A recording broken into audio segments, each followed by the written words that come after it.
Hello viewers, welcome to this TFN entertainment segment with me, Dauda Balde.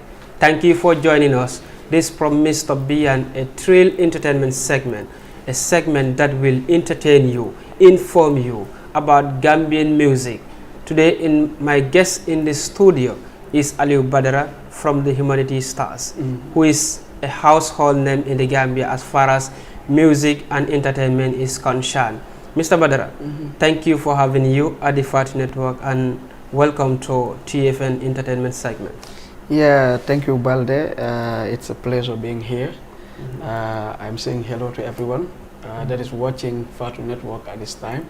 It's your brother, your artist, Alieu Badara, the lead vocalist of the Humanity Stars. It's a pleasure, Balde. It's a pleasure having you here as well. For the first time. For the first time in the FAT Network.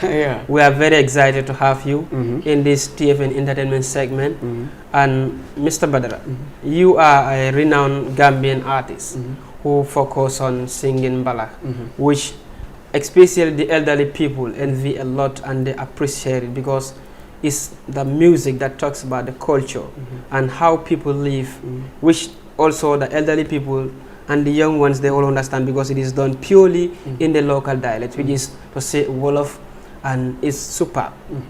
First, tell us, why do you choose music as Yeah, I think it's destiny because it have never been my plan to be an artist. All I wanted was to be a doctor. That's why I joined the Gambia Red Cross Society. So it was through the Red Cross Society, Gambia Red Cross Society, that this band called the Humanity Stars that I am leading today was formed in 2004. So I can call it destiny. And about the Mbalax music also, I am proud and happy that the kind of music that I am doing is a music that is related to our culture, our people, our tradition, and you know, it's a music that is easy to communicate with the people of the Gambia and hopefully those outside as well. Interesting. I mean, growing up as a young person, you have a passion of becoming a doctor, which like any other young person, you ask at tender age, they will tell you that I want to be a doctor, I want to be a lawyer, I want to be this, I want to be that. But rarely you have people talking about entertainment or even other areas. They focus on these key areas that they believe that is everyone's choice. But you been in the Red Cross and now in 2004, the Humanity Stars brand was formed, which you were a key member up to date. Tell us, at what point do you believe that, well, Alieu Badara can be a singer and I will go viral and I will reach the world using my voice to amplify the voice of the voiceless, because music is not only about entertainment, it contains a whole lot of different things. It entertains people, it educates them, and also advocate peace, which is very important. What time do you believe that you realize that, well, I can become an artist? Well, to be honest, when we joined the band, when we were called to join the band, I came from Banjul branch.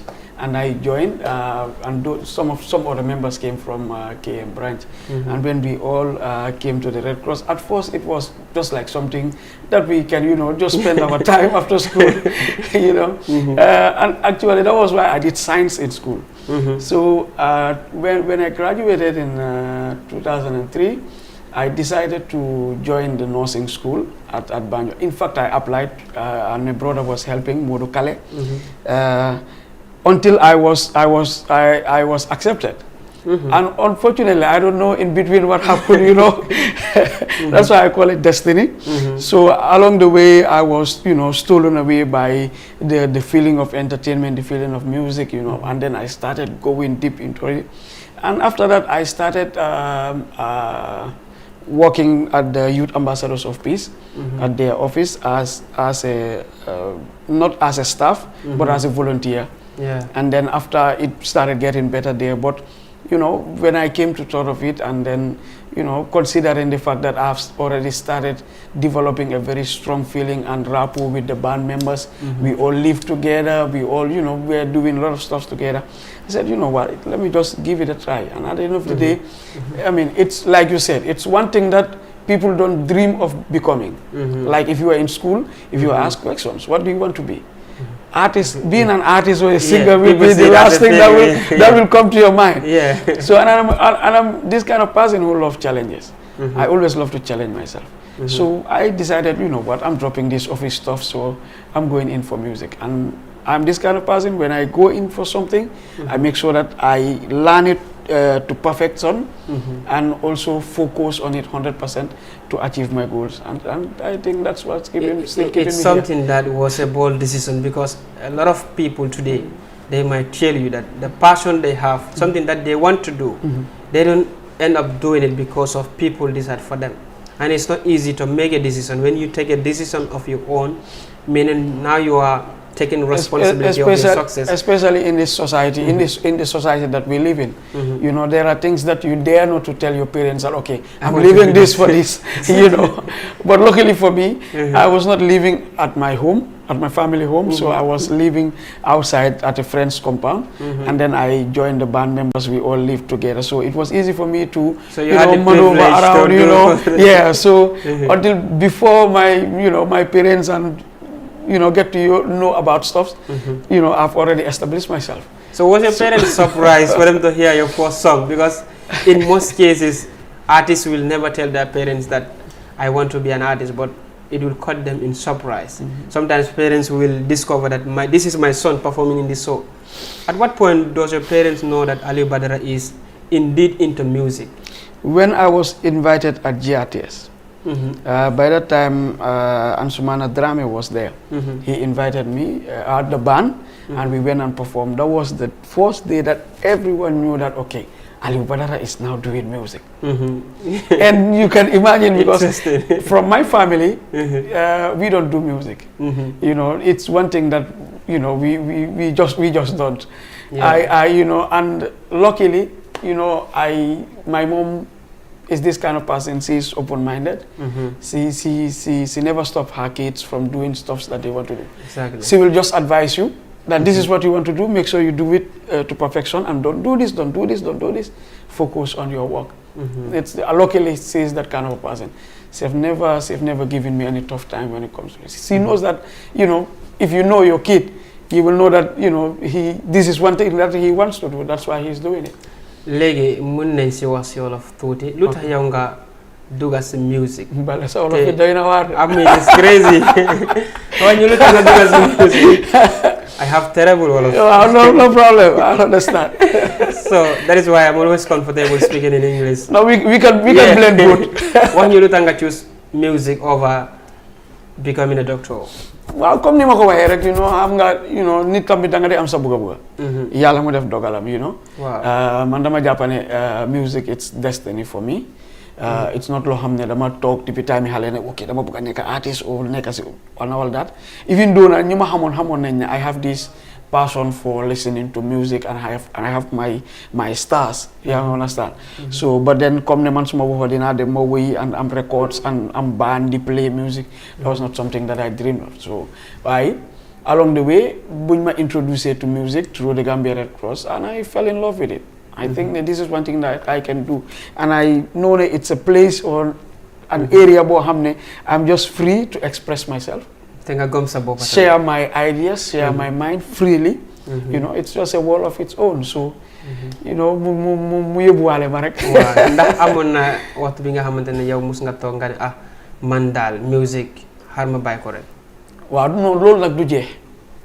Loolu du jeex sooy def music si Gambia moom there is always this time boy talk sa corner, being it in your toilet, being it in your own studio, and you think and said okay, est-ce que jar na pour ma def music si Gambia. Loolu moom I think that every artist or everyone who is working on the naka music entertainment si Gambia. I think this is not only music, it goes to all sectors, because people in the Gambia hardly appreciate. You see somebody doing something. At the end of the day, the person have the passion, but the support is not there. You can see your colleagues, they will be like, why are you doing this? I think all those things are factors that distract a lot of people from doing what they love.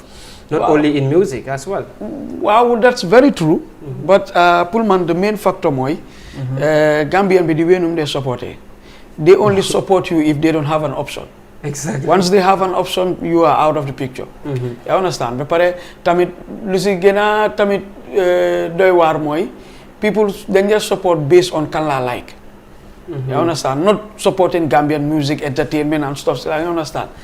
Man kii laa bugga kii moo ma neex the rest I don't care. You understand? Te you know li music la. Lu jara bàyyi xel. Waaw lu jara bàyyi xel la. So you never know kan mooy jaay Gambia. So foog naa ne suñ buggee affaire bi gën a neex mooy. ndimbal yi ñuy jox artistes yi nañ ko yaatal to everyone. Waaw. You know attention bu ñuy jox artistes yi nañ ko yaatal to everyone. So that younger ones si tamit dinañ am fit bi pour. ndax loolu bokk na si promoters yi tamit nu ñoo promote artistes yi. pour di bàyyi selective promotion mooy ne di jox. priority to these artists by ñene ñoo xamantene they are also upcoming artists. Well, man, I've been saying this because man yaga na fi suru dara legi man fe def ci 20 years did have music with my band 2004 be legi so ko calculate next year it will be 20 years. Yeah. I understand. So xamna ne ñun bu ñoo ñew es few TV stations lañ fi fekka ak few promoters but da nga gis ne ñiñ fi fekka ñun bu ñewé ñu bokka everybody ñepp lañ xam. te benn TV station moo amoon. you know all the stars in this country. everybody ku nekk am nga sa time boo dee feeñ. waaye léegi you have a lot of TV stations you have online TV stations yet still 3-4 artists lañ xam si Gambia bi. luckily ñun ñi nga xam ne established nañ ba pare am nañ live band and then ñun wane nga ñu wanewuloo ñu you know we having our gigs. we having our venues that we are performing.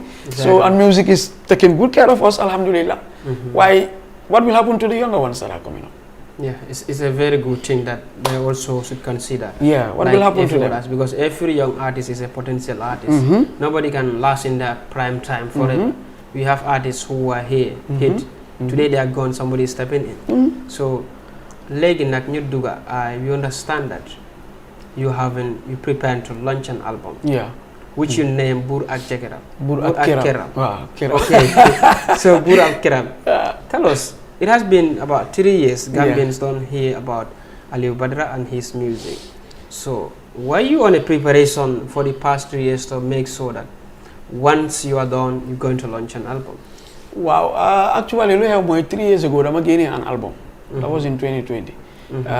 mu nekk Mbalax album ma def si xam naa du ñàkk a gis nga track bu ma woy Ayla Noto track yi Jaliba bu ma jël ma woy ko si album boobu la bokkoon and ma waroon a launch album bi unfortunately suma sister mu gaañu so amin yaa rabbi so ma push launching bi so from then till now génne na ñaar but it's just mixtape yoo xam ne si other genres of music because ñun dañuy sóoraale acoustic music bi for the international audience ak yooyu so this time maa ngi doog a defaat another Mbalax album so along si diggante bi nii yëpp you know ñu ngi woon di si job di ko prepare comme ni nga ko waxee BURR ak KERAM BURR ak KERAM nag you know it's comme ni nga ko waxee si beginning bi maa ngi def Mbalax album maa ngi def Mbalax lay def as music te yàlla dogal na tamit ne Gambia fii moom soo waxee Mbalax music mënuloo dooree compter si keneen ku dut Alieu Badara ak Humanity Stars because this is one area boo xam ne ñun dañ si specialized te foofu suñ doole la so I'm just affirming to the people ne when it comes to Mbalax in the Gambia fii Alieu Badara BURR la ak KERAM waaw ku ma si xëjal na nga xëj si waaw ku ma si xëjalu tamit da ngay topp si gannaaw rek loolu la yàlla dogal interesting because gis nañ ne when you talk about BURR ak KERAM what do you mean by that xam naa ne wolof dialect la waaw wolof dialect la moom waaye tamit soo dégloo tracks bi nekk si album bi in another sense comme this is just one aspect of bi ma explain ne Mbalax lay def and then maa ngi seal suma place as the top as the best Mbalax artist bu Gambia am you understand and on the other hand so dégloo songs yi nekk si biir album bi yëpp it talks about suñ way of living as a society you understand as people in Africa in the Gambia and then suñ attitude yi towards each other you understand yooyu yëpp laa jël dogal ko so maa ngi ko jëlee in a sense of BURR bu nekk si KERAM di nga am every subject bu nekk sa kër you have different people you have different characters but at the end of the day you should be able to regulate all that you should be able to go through with all that you should be able to you know control all that si sa biir kër ba nga xam ne you know there won't be chaos and everybody will live in peace and harmony. You citing yourself as the star of Mbalax, king of Mbalax. Lolo amul wedi like Jaliba is the king of Kora. Lolo amul wedi wante. So Badara is the king of Mbalax in the Gambia mom doko wedi wante. Lolo mom lola ya. How do you feel that you consider yourself the king of Mbalax and you started when there was absolutely no support and now you break through to but why you consider yourself as the king of Mbalax, even though you have other people who are doing similar things that you are doing. Wow, xam nga lu olof de wax yaaga bawul dara. Xam nga dégg nga olof bi. Ku yaaga si teen baag fegal fa, you know.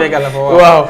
Although you have dégg la ñuy def something similar to me, but most of them they are recent. Wow, then they are recent ba pare seen mbalax bi dañ ko kind of mixed with Angale bi dañ ko kind of mixed with Manding. Manding, I understand. Manding, naka la tudd Afro Manding. Yeah. Wow, then they mix ak mbalax bi noonu waaye man maa ngi waxee comme purely mbalax. Si Gambia fii, you know, there is none to me and the Humanity Stars. And in fact, Humanity Stars is the best band that the Gambia have. Tey soo ne da nga def live music mun loo def live music bu exceptional te boolewuloo si waa Humanity Stars. am nga nekkul lu ñoo baakoo waaye tamit suñu liggéey moo ñu ko may. te Gambia nekk na dëkk boo xam ne tamit soo leeralul fi nga toolu. Même dinañ ko xam sax waaye they won't give it to you. So you just have to take your place and you know kenn du ko weddi. te lii nekk na loo xam ne is consistency that leads you to where you are. 20 years. And 20 years, it's not 20 days now. Exactly. You've been doing the same thing over and over. And building yourself. Yeah. This album, how many songs are you featuring? And among these songs, which one is a favorite? Because I know you must have a song that is a favorite in every album. Wow, album bi mu ngi am 8 songs. Interesting. And then one extra song waaye boobu bonus la. boo xam ne maa ngi ko def in collaboration with Natip for naka human trafficking. Exactly. So, interesting. Wow. And then maa ngi def boobu tam beneen which talks about drugs. Because it's one thing loo xam ne you know dafa nekk di disrupt suñu society bi especially the young ones. And then maa ngi fa def tam beneen boo xam ne suma doom la tudda it talks about violence against women ak yooyu noonu. Because ñun tam suñu dee def suñu album dañ dee bàyyi xel you know social issues yoo xam ne waaw yoo xam ne issues leen si biir society bi ñu try to you know pinpoint it out and so that you know ñu wax nit ñi about it ñu bàyyi ko xel bu baax. So suma favorite track nag mu fa. And it's between our BURR KERAM ak Célibataire. So I don't know, but I'll just let the people listen to the album. The album is already out on all digital platforms. ñu déglu ko ñu xool between those two because xam nga our BURR KERAM ñun ñi nga xam ne am nañ jabar awa ñoo fa nekk. Ok te Célibataire yi tamit you know yaa ma gën a waaw. Oh, ñun ñoo ko moom. Comme yow jël nga ko kay sant yàlla waaw so it's between those two. ba pare awa BURR KERAM Dugi What Now moo ko produce. Célibataire Seka Beats moo ko produce Seka he's a young producer boo xam ne he's coming up and he is good. He is good, yeah. So when is this album taking place and where? Wow, launching bi nag it's coming this Saturday on the 16th of December. ñu ngi ko def Manjai Park si arena bi foofu si tof bi. ñu maa ngi see am Gambian artistes yi because si album bi maa ngi fa feature Awa Gambia Ñanco Hood Kid yee ak Habib taasukat bi Habib borom tamay ñoom ñëpp maa ngi leen feature si biir album bi but then notwithstanding dinaa am suma you know suma guest artistes yi ñoom Jalimadi ñoom Hussein Dada ñoom Uche everyone will be there to support because ñoom ñëpp yaa understand they are all brothers and ñoom ñëpp jaamala am ak ñoom so and then tamit dina am benn international guest buy ñëw Sirifu mi woy pop-up gars yi xam nañ ko so dina ñëw inshallah jàppa tamit si bés bi inshallah. This must be a very interesting album. No, it will be a long night. am naa keroog kenn du nelaw. No, keroog kenn du nelaw. keroog guddi ambiance. Manjai Park will go down, right? Wow, it will. It will. So dañu tabaxaat ko the next day. After gars ñoo xam you know. su leen neexee ñu tabaxaat bu leen neexee tamit ñoo xam waaw ñoo xam waaye daal it will go down. waaye big fan mu ne lu fi yàqu ñu defar. waaw loolu tam am na solo. When it goes down. Wow. You must make sure we do something and bring it back. And it's important to say that tamit live band performance la moo nekk. Wow. Yeah, because man dama dee bëgg suma show yi yëpp mu nekk live band. So I am hoping ne ñuy ñëw dinañ enjoy seen bopp because I'm giving them live music. Interesting because when you do live band, people tend to understand that this person understand what he is singing because there you are not using auto-tune. Wow. Everything is natural. That's true. But other performance we see the artist sometimes in fact they just lip sync, not in fact singing the actual lyrics that are in the song. Unfortunately, that is where we are now. Xam nga time boobu ñun bi ñoo ñëw fii dañ fi fekk a lot of live bands. ñoom Youssoufa Ngom, Pa Omar Diak, Sambu Suso, you know, Jalex, Freaky Joe, ñooñu leen fi fekkoon, you know, they were the elders. ñu ñëw join si. So time boobu noonu, you know, competition bi was live band. Good music arrangement, good singing. That was the competition. But, you know, along the way, demoon nañ ba nga xam ne Gambia yëpp miinoon nañ live band, but we took a step back. From last year, you know, ñu faate mbiri live band yëpp ñëpp dugga si playback. But it's important ne ñu try delluwaat si live band bi because it is one thing loo xam ne moo gën a appropriate when it comes to music. Before nga koo xam nga cross the borders and then you will understand it's more powerful to present live music because you know so demee si tubaab yi foofu loolu lañ xam. Exactly, yeah, that's what they know. So ñuy lip sync nii rek they will be like, okay, he was just lip syncing. What is special about him? Yeah, exactly. All those magics yaa ngi ko def si studio ba pare. That is why they will want to know sometimes what's you special hear about a song. You hear a song. When you meet the person who sing that song, you tend to realize there are two different voices naturally. Because the person singing here, the voice is so sharp, it looks so perfect. But when you meet them in real life, when they talk, sometimes you might be like, who is this person? Sometimes they will be like, man ma woy chun bale. Well, it's definitely important for artists in they try their most live band.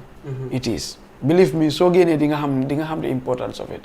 So the fans like myself who are preparing to go and take part in those who are bringing Manjai Park down, what is required from us in terms of ticketing and every other thing as far as security is also concerned? Because it's very important. Sometimes we see artists performing and fans will be throwing stones.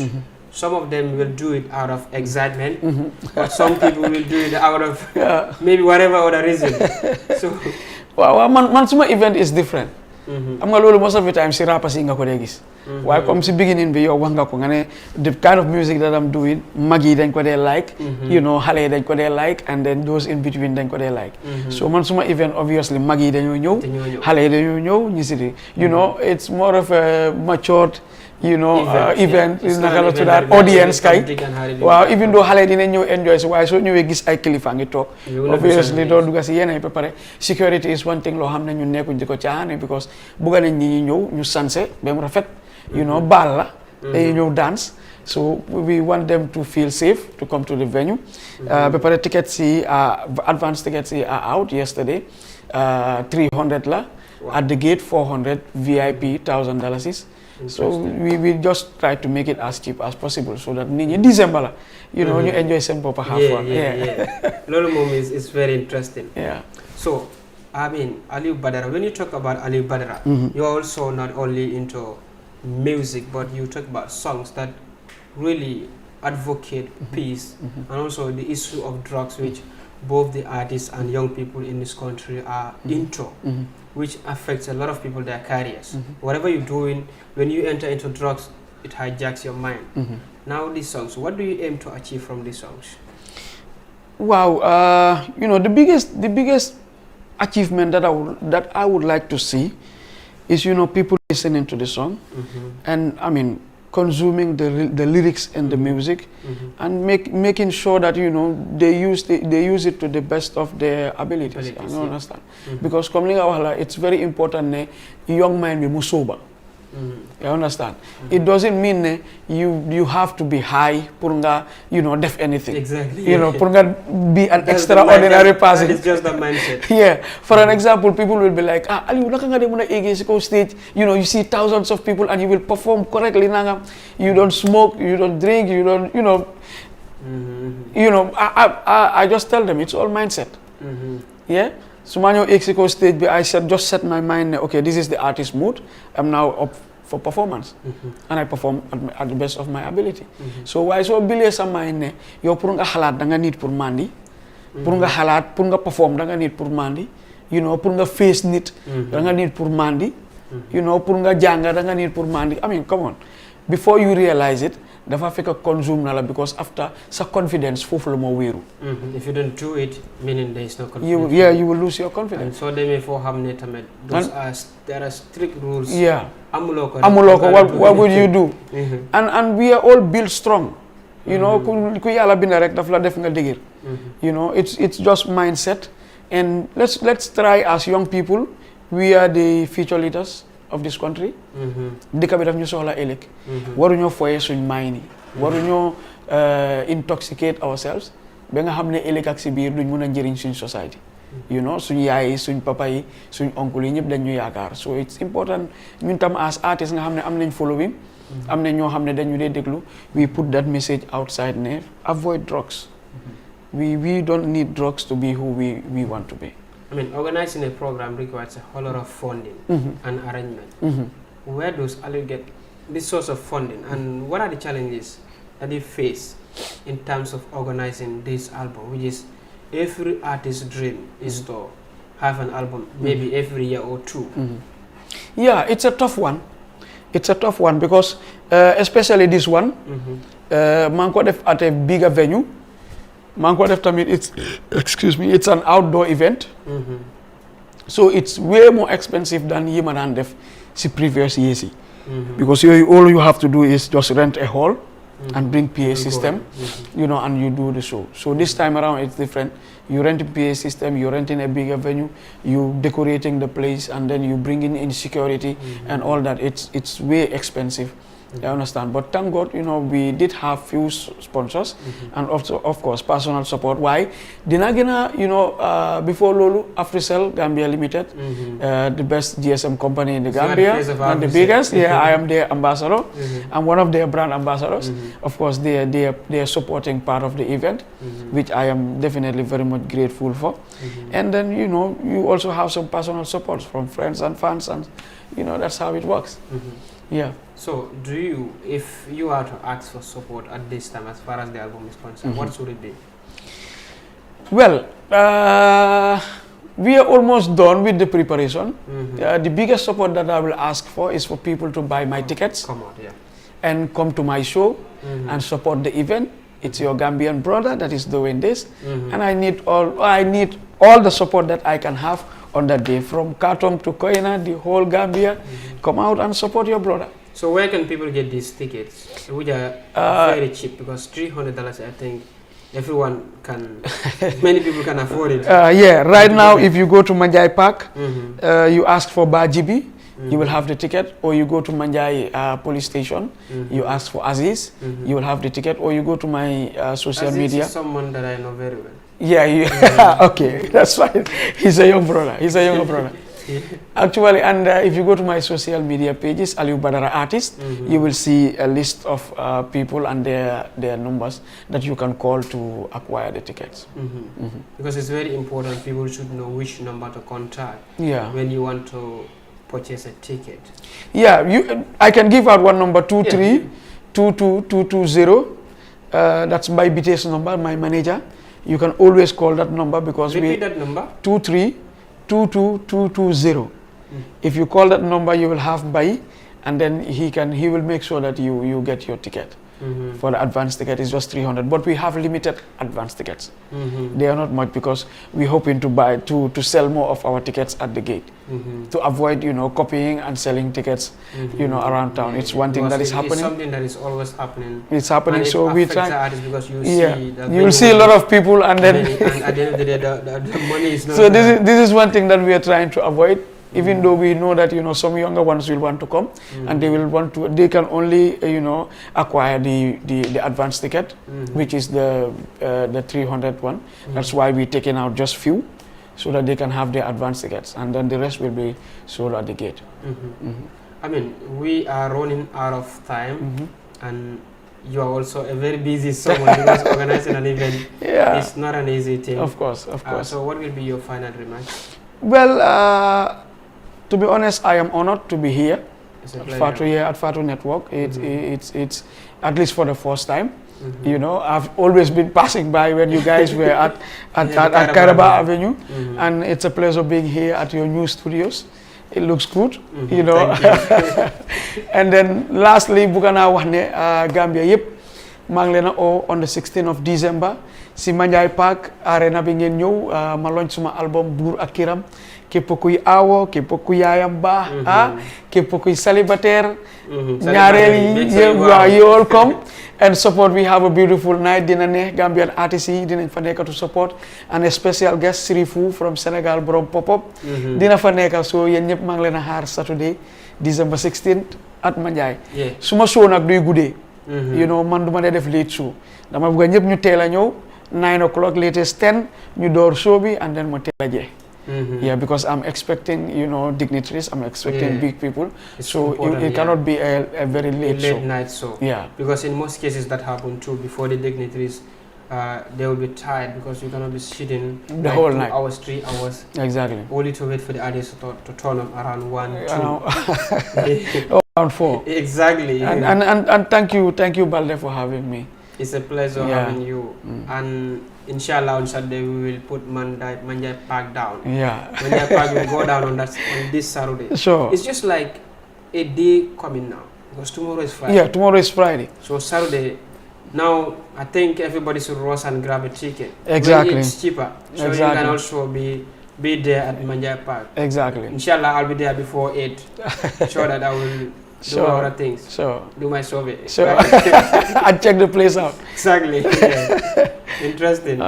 So to our viewers out there, we thank you very much for being with us as you hear it from the renowned artist who is the king of Mbalax, Alieu Badara of Humanity Stars, and also member and a part of the brand ambassadors of AfriCell Gambia Limited. So Saturday, Manjai Park is going down. Don't allow to miss this thing. This is a show that has a lot of entertainment and also infotainment, because it's not only about the music. It has information, because you hear 8 songs are composed in this album with extra songs that are bonus for those attending it, like myself. Grab your ticket today and make sure be part of those celebrating this success, and support a brother is very important, because we all Gambians and we need to cherish and love each other. This is music. It's purely about peace and love, because musicians all over the world, they advocate peace and love. Music is very important. So let's come out in numbers and support a brother to make it a success, because a successful one is a successful all. Thank you all for joining us in this TFN entertainment segment. Bye bye until we come your way.